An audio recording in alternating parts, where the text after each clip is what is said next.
and welcome to another episode of Parabola, first one of 2020. In today's episode, I will be discussing Gone with the Wind. It was published on June 30th of 1936, and also the movie, which came 3 years later on December 15th, 1939. Just a few fun facts. This is the first and only novel by author Margaret Mitchell. She might have written more, but she unfortunately died in a car accident. Well, she wasn't in the car, she was run over by a car when she was only 48 years old. So we will never know if she had another book in store. The book, when it came out, it was during the Depression. So as I said, 1936. And at this time, she didn't even expect that it would sell so much. She actually just wanted to sell enough copies that the publishers got their money back from the expense of publishing the book. However, in the first 6 months, it sold 1 million copies at $3 a copy, which at that time, and especially at a time where money wasn't flourishing and people had very limited means, was I guess a great achievement as a first-time author. It was banned in Nazi Germany and later on in the Soviet Union, and you might wonder, why was this book banned? Well, the book has very strong anti-war connotations. Scarlett, the main character, hated war, was against war, didn't see the point of war. It was senseless to her. So people, I guess the Nazis and the Russians, believed that it would cause rebellion. Scarlett O'Hara, and she is this Southern belle. The story starts when she's, I believe, 16. She's spoiled, she's a brat, she's conceited, self-absorbed for sure, and she lives in a bubble. She's very naive. The war is imminent and everybody's talking about it and everybody's saying that it's coming. She still kind of lives in her own bubble, and all she cares about is partying and dances and flirting with every single boy, and she likes to be the center of attention all the time. So the war kind of takes away from that. It becomes more important than her, and she doesn't like that. The interesting thing about reading this novel was that she's the kind of character that you hate to love and love to hate. I couldn't decide whether I liked her or disliked her, but there were so many qualities about her that I liked. To me, when I was reading the novel, I felt that it was very feminist. This makes sense because Margaret Mitchell's mother was a suffragette, and I guess it carried on that in her household, women were strong and independent. At the same time, she got mixed messages from her mom. On one part, there was that fight for women's rights and for equality, and at the same time her mother would tell her that a woman couldn't make it without a man, type of thing.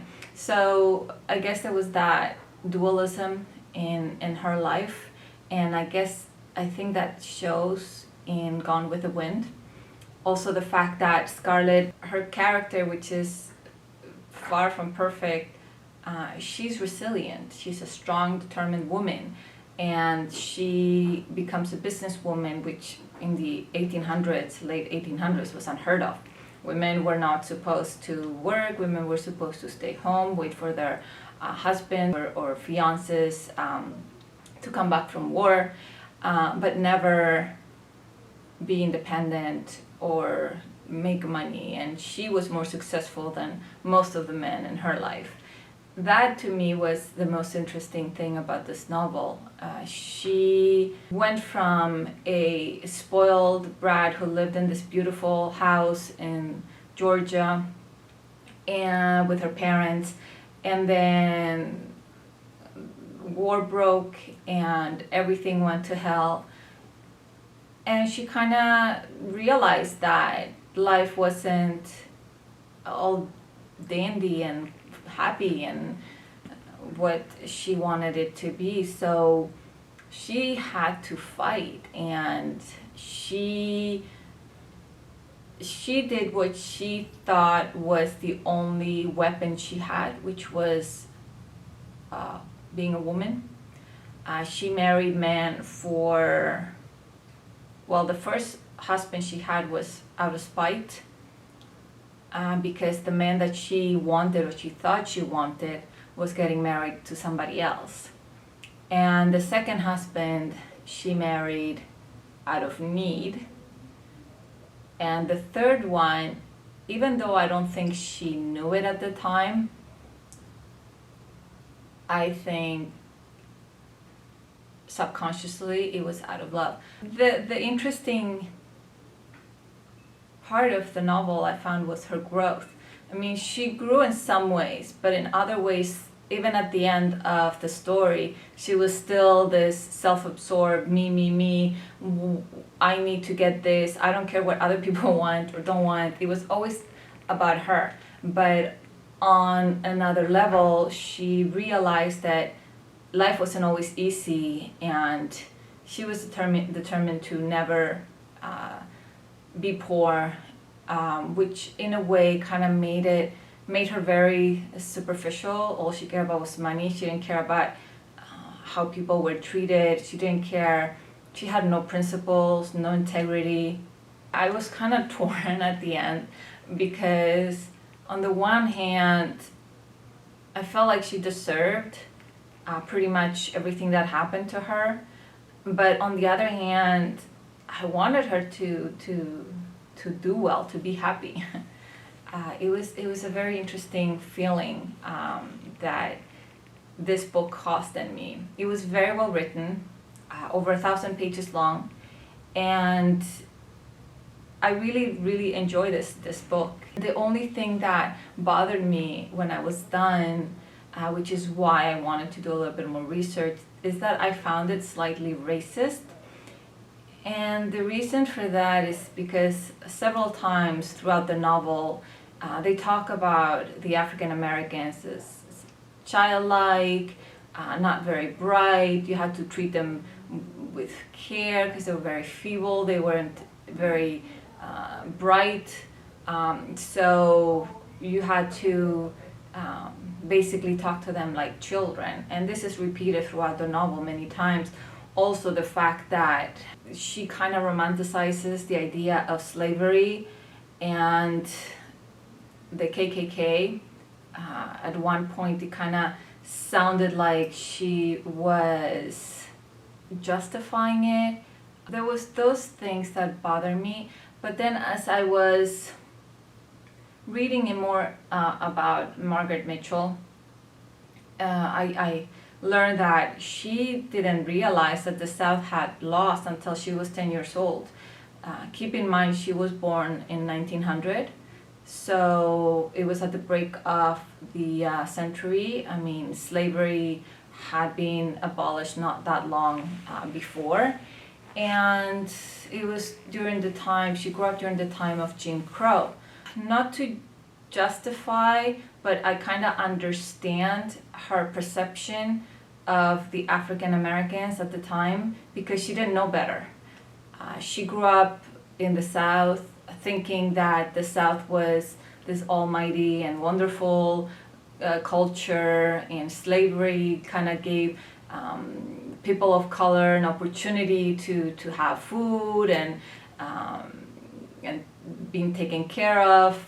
She didn't really, I don't think she realized that the amount of pain and suffering that was inflicted upon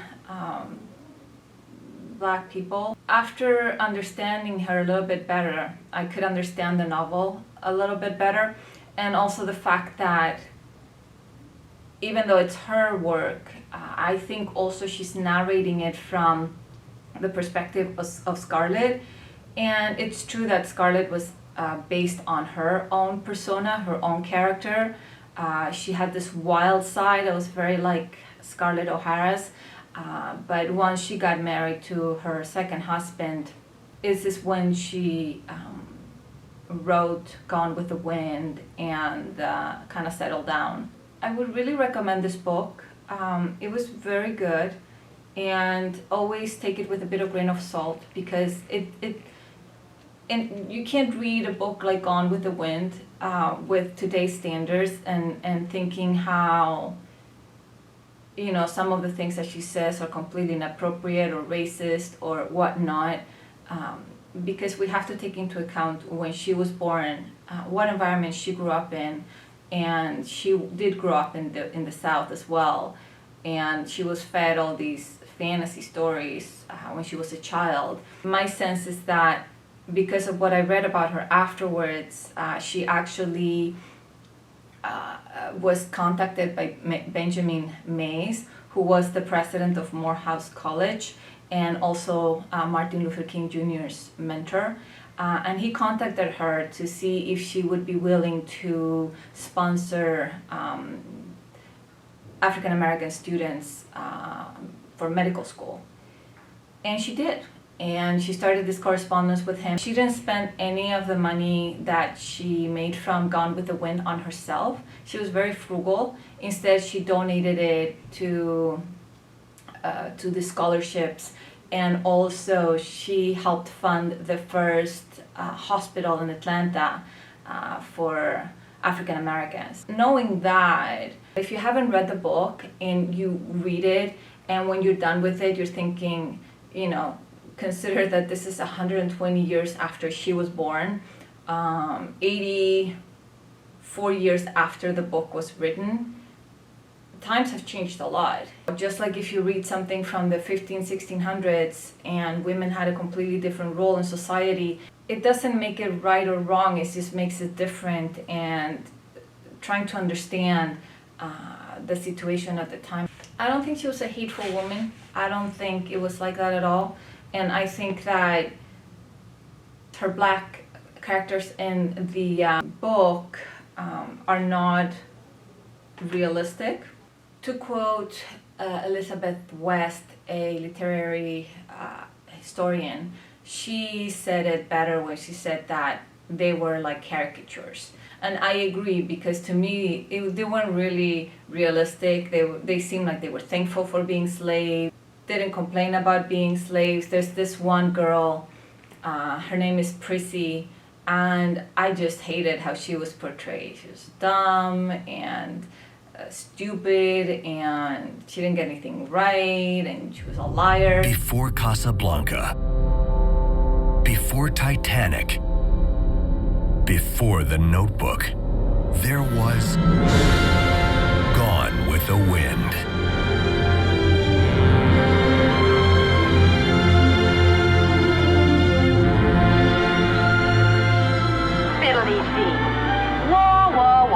This war talk's spoiling all the fun in every part of this spring. I get so bored I could scream. Who's there? That's Red Butler. Sir, you are no gentleman. And you, miss, are no lady. Don't you want to marry me? I'm going to marry Melanie. But you can't, not if you care for me. I can't think of anything bad enough to call it. Here's a soldier of the South who loves you, Scarlett. Wants to feel your arms around him. Wants to carry the memory of your kisses into battle with him. Scarlett. Kiss me. Kiss me once.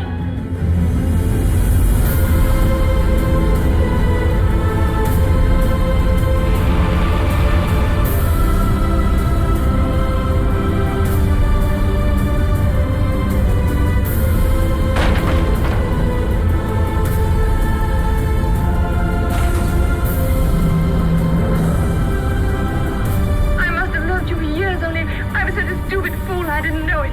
Please believe me. You must care. I love you more than I've ever loved any woman. And I've waited longer for you than I've ever waited for any woman. Gone with the Wind. Look for the 75th Anniversary Ultimate Collector's Edition Blu-ray. Where shall I go? What shall I do? Frankly, my dear, I don't give a damn.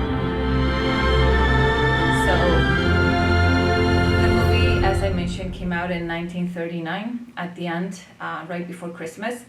and there was a huge lineup of people waiting to see it. Clark Gable, Vivian Leigh, Olivia de Havilland attended the premiere, amongst others. Victor Fleming, he paid Margaret Mitchell $50,000 for the rights, which at the time was a lot of money, especially for a new author, and asked her to be part of the process, whether it was as a consultant or to help write the screenplay, but she didn't want to have anything to do with it. Victor Fleming, I think, did a really good job with the movie. Fun fact, they actually started filming before they found the role for Scarlett O'Hara, because they wanted to get the perfect actor for that role. And Vivian Leigh was, I think she did a fantastic job. She was so good. The other thing that was really different was the amount of children that Scarlett had from the book to the novel. But other than that, I think it was a really great adaptation. The cinematography was fantastic. If you watch the movie, the colors, it's Technicolor, and the angles and the light and everything, it's a really beautiful movie to watch, and I guess that's why it was so successful, even with all the controversy, the racial controversy and whatnot. Would I recommend it? Absolutely, both the book and the movie. Keep in mind the movie's about 4 hours long, so if you have nothing else to do and you feel like watching a good movie, that's one to watch.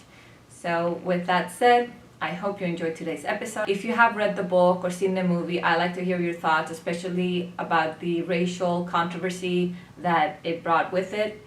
I would love to hear your comments. You can find me on Twitter and Instagram.